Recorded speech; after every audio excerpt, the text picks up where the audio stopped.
So anyway, I'm glad they're sound now. Let's listen to this, and I'll watch you what you're chatting. I'm glad that she just can say what she wants to say. She said it multiple times, so I believe that she means it. A lot of people are, and a lot of people probably won't understand. But when you come from, when it first happens, it wasn't even considered, a homicide or murder, and now we're here, and he's sentenced to 25 years. We didn't even think he was going to get charged.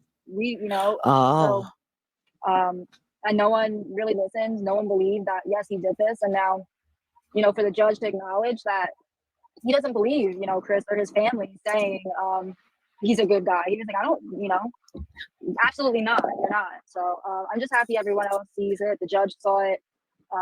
Unfortunately, our justice system sucks. And, you think anyone that can kill a child, let alone your own child, should get life. But unfortunately, the laws and, the fact that he doesn't have any criminal convictions played heavily, I think, into it.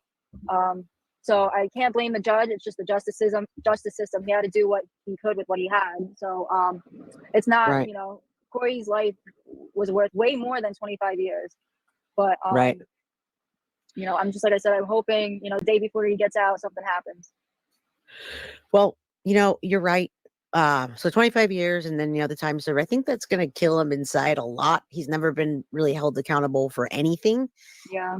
And, I saw him crying. I don't know if he was crying for himself or not. You were there. Powerful statements. Thank you. But I can see your point where you didn't think he was going to get charged at all. And he went from that to 25 years. He was showing us something from before. You're welcome, Susan. Oh, gee, Murderino, you're welcome. So, yeah, I'm just showing you this in case you missed it. So, Bree did her impact statement. Christopher Gregor got sentenced. She did a News Nation interview, and then she came on and interviewed with us on her car ride home or wherever she was going. So yes, that's what I wanted. That's why we're here, so we could do it together. When he got convicted and these last 2 months while we were waiting for the sentencing, I kind of had it in my head that it was going to be 25 this whole time. Okay. Yeah, I just had a feeling. I don't know how to describe it, but I felt like that was going to happen, and I made myself okay with it. So it wasn't like a surprise when I heard it. Yeah, it was powerful though what you were able to say to him, and we all appreciated that being able to hear that. I mean, you being able to look at him and tell him, what a monster he was and what he did to his son. So hopefully it resonates with him for the next 19 years or whatever. I don't know what he was. So I wrote my statement. I read most of it, but she drops off. It went out. Hold on. She can come back on in a second. Hello, everybody. As you can see, Bree. Yeah. Okay, there you are. Okay. So, me telling him I hate him, I'll never forgive him. I wasn't like supposed to directly, what is it called? Address him. It was supposed to be to the judge. The judge, I could sense that he was about to give me listen, but he let me do it. And it felt so good saying that to him. He didn't look at me once. And it just felt good because I haven't talked to him since that day. And regarding his statement, it's all bullshit. Right. I don't believe it. See, I love that how candid she is. And Davey, I don't know why they're held in such high regards.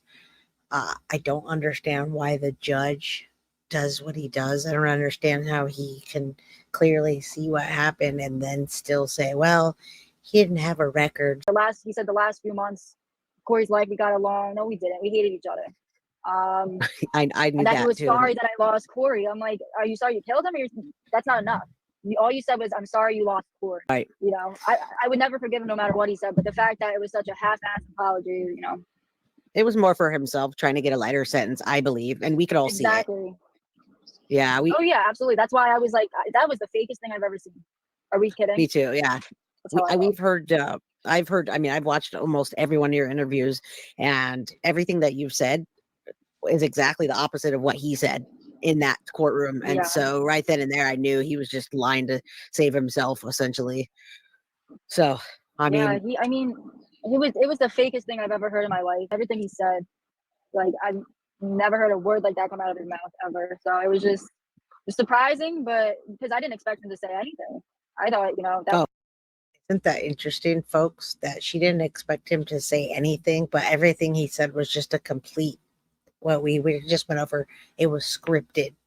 It was 110% scripted, folks. I don't know who wrote that for him, but it was so bad, so bad, so scripted. But the judge doesn't know him, so the judge didn't know that. Anyway, let's keep listening to Bree. Again, she's just spot on. Everything she says, same thing over and over, never faulty. Oh, But yeah. yeah, Yeah, I so, think yeah, his it was parents fake. And probably. like I said in my statement, yeah. Mm-hmm. No, your Oh yeah, statement. they ran right out. I bet. You know, I was also very self-serving of his dad, what he did in the courtroom. I mean, I bet you were just like huge eye roll for him to do that. Even the judge thought that was yeah, pitiful. Yeah, That was it was like he wanted to make it clear to everybody. Well, Corey wasn't abused in my house. What happened after, I don't know. Like that's what it kind of felt like. He just wanted to clear the air. Like I never abused him. You never right. saw it. You know, I think that's what it felt like. But apparently he's gonna. What did he say? He's gonna start telling his side of the story. Something like that. He said. Oh No yeah. one really cares, but Yeah, nobody cares.